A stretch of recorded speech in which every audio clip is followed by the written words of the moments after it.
Messiness Ridge, Belgium, June 7th, 1917, 0300 hours, and 2nd Lieutenant Wilhelm Krebs of the German 204th Reserve Infantry Regiment stands in the forward observation post, watching the peculiar stillness that has settled over the British lines after 2 weeks of relentless bombardment. The silence feels wrong somehow, oppressive, in a way Krebs cannot quite articulate to the nervous private standing beside him. For months, the German High Command has assured men like Krebs that the Messines Ridge represents an impregnable position, a stronghold from which German artillery can rain death upon British forces in the Ypres salient below. What Lieutenant Krebs cannot possibly know, what no German soldier manning these trenches can imagine in their darkest nightmares, is that beneath his boots at this very moment lie 600 tons of high explosives packed into 19 massive underground chambers, and that in precisely 10 minutes, the British will detonate what will remain the largest planned explosion in human history until the atomic bomb. The German defenders of Messines Ridge have every reason to feel confident in their position, holding high ground that provides observation over miles of British-held territory, watching every troop movement, directing artillery fire with deadly precision onto any attempted advance. The ridge itself rises gently from the surrounding Flanders countryside, but those 100 feet of elevation make all the difference in a war where observation equals survival and blindness equals death. Crimson Ernst Müller, commanding a company of the 35th Infantry Division, has walked these trenches for 18 months, watching the British throw themselves repeatedly against German positions in futile attacks that accomplish nothing except filling the cemeteries behind the lines. Müller knows every bunker, every firing position, every communication trench in his sector, and he has trained his men to respond instantly to British assaults with concentrated machine gun fire that turns no man's land into a killing field. The Hindenburg Line defences at Messines represent German engineering at its finest, with 3 lines of trenches, each protected by barbed wire 50 yards deep, concrete pillboxes positioned to provide overlapping fields of fire, deep dugouts that can shelter entire companies from the heaviest artillery bombardment, and communication trenches that allow rapid movement of reserves to threatened sectors. The German defensive doctrine calls for holding forward positions lightly while maintaining powerful reserves in the rear, ready to counterattack. Of 10,000 German soldiers manning the Messines defences this night, men who believe themselves safe in fortifications that have withstood everything the British can throw at them. Schneider writes a letter home by candlelight, describing how the British bombardment has finally ceased after 2 weeks of shells that accomplished little, except cratering the ground and shredding some barbed wire. Damage easily repaired during the relative quiet of night. What makes June 7, 1917 different from every previous day of trench warfare is not immediately apparent to the German sentries, who watch British lines through periscopes in the pre-dawn darkness. At 03:05 hours, an eerie silence descends across the front, the British artillery falling silent after days of continuous fire, the sudden absence of explosions allowing the songs of birds to be heard for the first time in weeks. German company commanders check their watches and alert their men, because this silence usually precedes an infantry assault, the pattern familiar from a dozen previous attacks that ended in British casualties and German victory. But 70 feet below the German trenches along a 6-mile front, something unprecedented in the history of warfare is reaching its final moment, as British engineers make last-minute checks on electrical firing circuits connected to 19 massive mine chambers. The creation of these underground weapons represents one of the most extraordinary engineering achievements of the Great War. Born from the mind of General Herbert Plumer, commander of the British Second Army, a meticulous officer who spent 18 months preparing this single attack with a thoroughness that bordered on obsession. Plumer understood that frontal assault against prepared German defences meant slaughter, that artillery bombardment merely warned defenders of impending attack, and that some new method must be found to break the stalemate that had consumed hundreds of thousands of lives along the Western Front. Working with mining companies recruited from coal miners and tunnel workers across the British Empire, Plumer authorised the construction of the most ambitious mining operation in military history, deeper and more extensive than anything attempted before. Starting in January 1916, companies of British, Canadian, Australian and New Zealand tunnellers began sinking shafts and driving galleries beneath the German lines. working in conditions that tested the limits of human endurance. Lance Corporal William Hackett of the 254th Tunnelling Company exemplifies the men who fought this underground war. Coal miners from Yorkshire and Wales. These depths was so heavy it required constant timber shoring to prevent collapse, and the air so foul that men could work only in short shifts before being relieved. The tunnellers employed a technique called clay kicking, where a miner lay on his back on a wooden cross and pushed a special spade with his feet, cutting clay from the tunnel face with minimal noise that might alert German counter-mining teams working to detect and destroy British efforts. German mining companies were equally active, listening with sensitive geophones for the sound of British digging, calculating positions, and driving their own galleries to intercept enemy tunnels. The underground war beneath Messines became a deadly game of three-dimensional chess, where teams of tunnellers raced to complete their objectives while avoiding detection and destruction. When German and British tunnellers met in the darkness beneath no man's land, brief, savage battles erupted, fought with pistols and entrenching tools, in tunnels so narrow men could barely turn around. Struggles that left bodies entombed in collapsed galleries where they remain to this day. Despite German countermining efforts that came within metres of several British chambers and actually discovered one mine at Petit Du Farm that was destroyed in August 1916, the British tunnellers completed an extraordinary network of underground galleries, totalling over 5 miles in length. The largest mine chambers were engineering marvels that required months of labour to excavate and charge with explosives. The St. Eloi mine alone required 3 weeks for 30 men to carry and position 95,600 pounds of ammonal, a powerful explosive mixture of ammonium nitrate and aluminum powder, into a chamber at the end of a gallery extending nearly half a mile beneath German lines. The Spanbrookmolen mine, positioned at one of the highest points on Messines Ridge, contained 91,000 pounds of explosives in a chamber 88 feet underground, at the end of a gallery over 1,700 feet long, carved entirely by hand through dense clay by men working in near total darkness.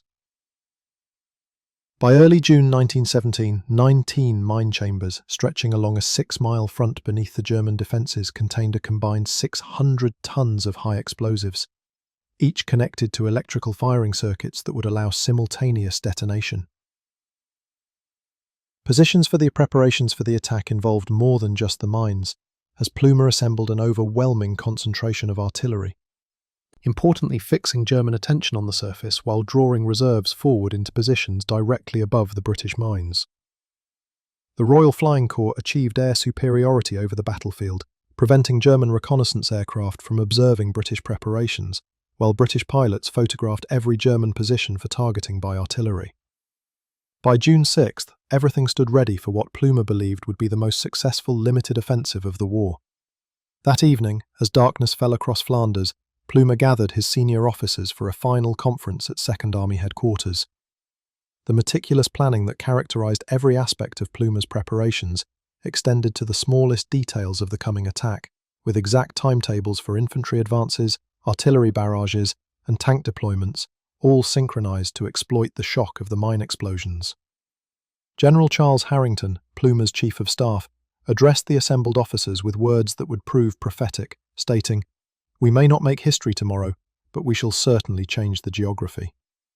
As the conference concluded and officers returned to their units, the strange silence that descended across the front at 0250 hours signalled that the moment had arrived.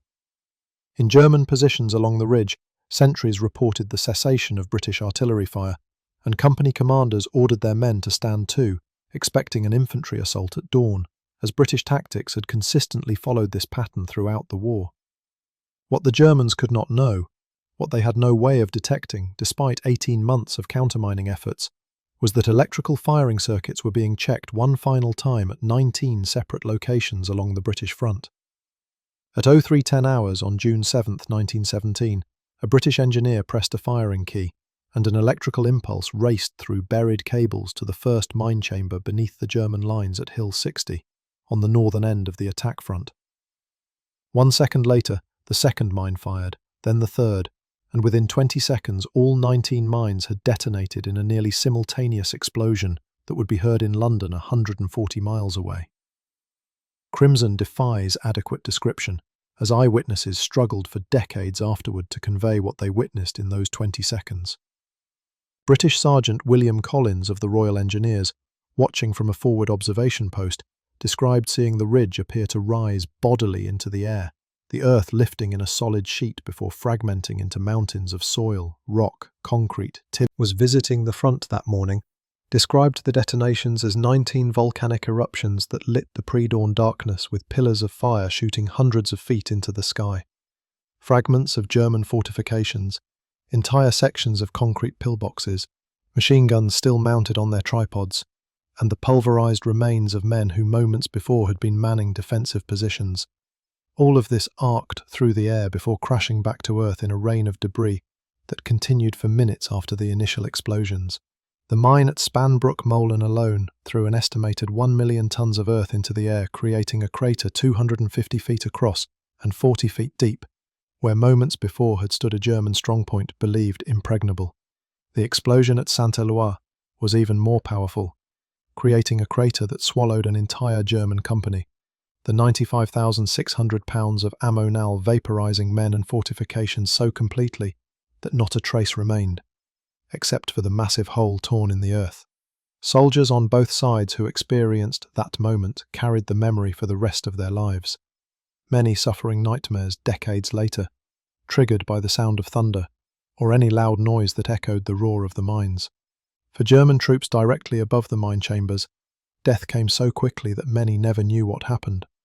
One moment standing in trenches or lying in dugouts, the next instant annihilated by explosion and burial as thousands of tons of earth rained back down. Contested those German soldiers who survived the blasts found themselves in a hellscape beyond imagination. The carefully constructed trench system obliterated, communication trenches collapsed or filled with debris, entire battalions simply gone, officers killed or shell-shocked into incomprehension, and worst of all,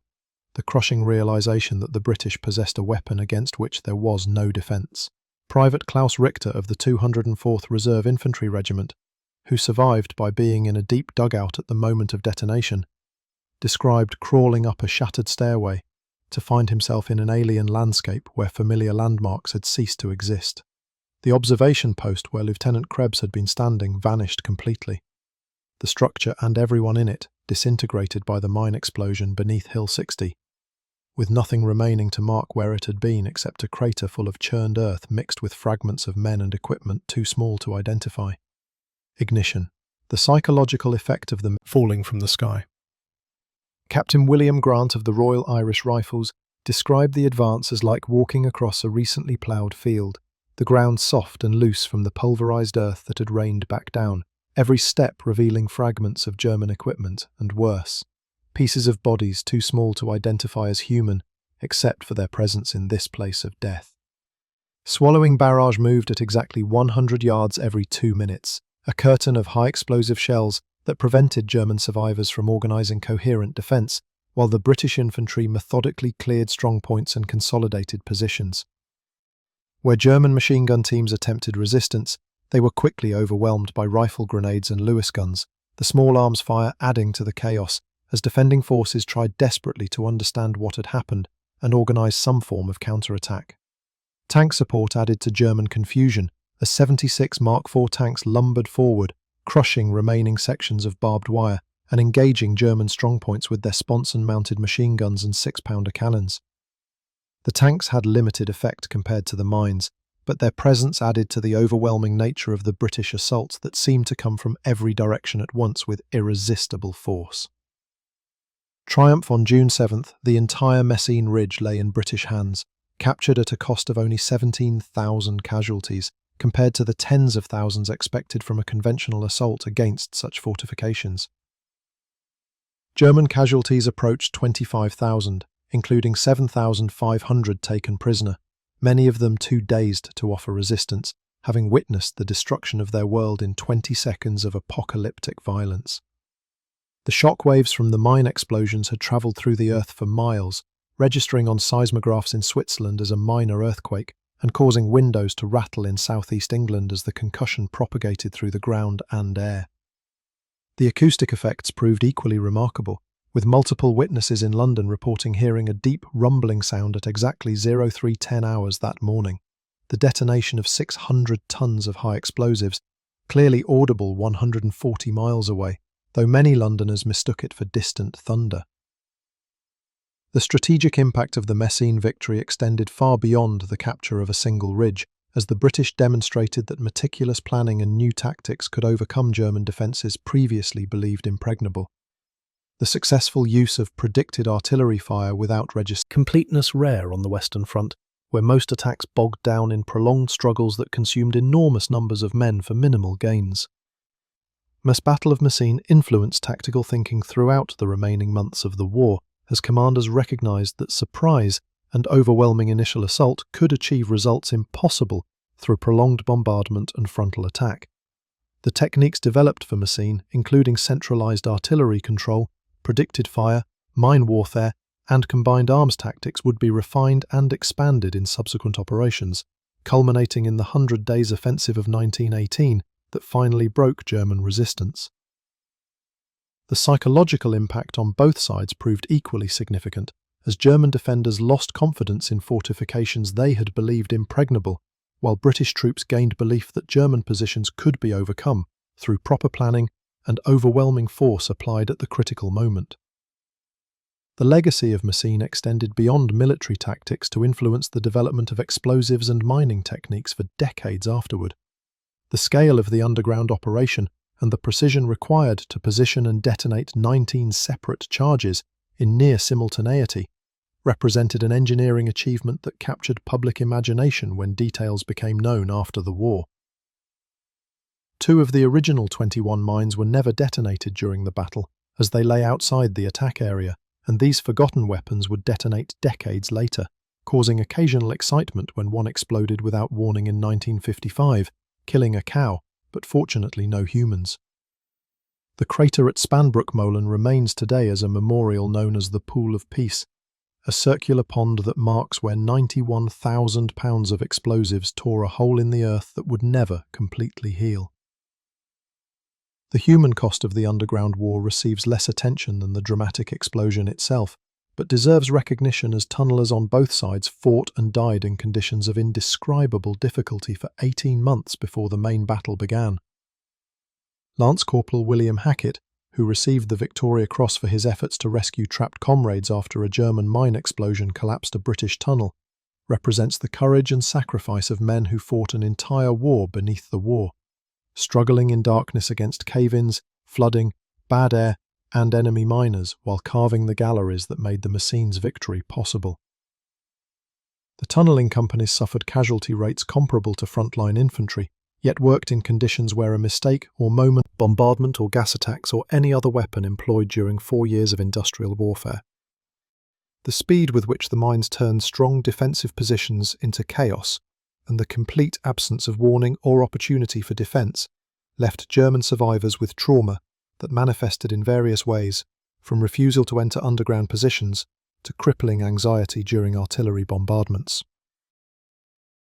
The German military establishment recognised that mine warfare on this scale represented a threat against which conventional defences provided no protection, leading to increased emphasis on detection and countermining in subsequent defensive preparations. British success at Messines, unfortunately, could not be replicated in the subsequent Third Battle of Ypres that began 5 weeks later and became better known by the name of the village at its centre, Passchendaele. The lessons of Messines regarding careful preparation and limited objectives were largely ignored in favour of more ambitious plans for breakthrough that foundered in the mud of Flanders during the wettest summer on record. The contrast between the complete success at Messines and the grinding horror of Passchendaele demonstrates that tactical innovations alone could not overcome the fundamental challenge of trench warfare, that breakthrough required not just new tactics, but sustained offensive power that the British Army of 1917 could not yet generate.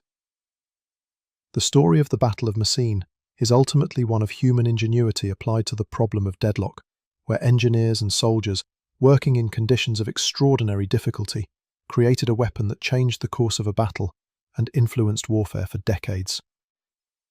The 19 mines detonating in 20 seconds at 0310 hours on June 7, 1917, represent both the apex of mine warfare and its obsolescence, as the same factors that made the attack successful, the lengthy preparation time and fixed nature of trench warfare, would become impossible once armies returned to mobile operations in 1918. But for that brief moment, when the Messines Ridge erupted in volcanic fury, carrying German fortifications and their defenders skyward in towers of earth and flame, the war changed, and men on both sides understood that they were witnessing something unprecedented in human experience. The technical specifications of the Messines mines become legendary among military engineers, who marvel at the audacity of tunnelling up to 2,000 feet through dense clay at depths exceeding 100 feet, while German counterminers worked constantly to detect and destroy. Impressive as the engineering achievement.